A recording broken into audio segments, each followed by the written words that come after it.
আল্লাহ রাব্বুল আলামিন বলেন, ওয়ালাউ আন্না আহলাল কুরা আমানু ওয়াত্তাকাউ লাফাতাহনা আলাইহিম বারাকাতিম মিনাস সামাই ওয়াল আরদ।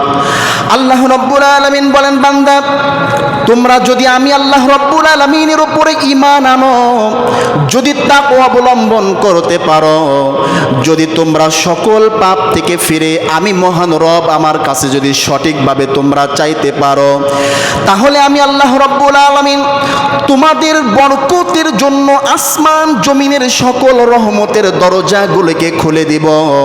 তোমাদের এমন দিক থেকে রিজিক দান করব যেটা তোমরা কখনোর জন্য কল্পনাও করতে পারো নাই। তোমরা মুখে যেটা বলবে ওইটা আমি আল্লাহ রাব্বুল আলামিন তো দেব, কিন্তু অন্তরে যেটা আকাঙ্ক্ষা করবে মুখ দিয়ে প্রকাশ করবে না। তোমরা পাপ থেকে ফিরে আসার কারণে তোমাদের অন্তরের চাহিদাও আমি আল্লাহ রাব্বুল আলামিন পূরণ করে দিব। সুবহানাল্লাহ। শুধু ফিরে আসতে হবে। এই কারণের জন্য আমরা যদি ফিরে আসতে পারি তাহলে আমরা সফল কাম অর্জন করতে পারবো।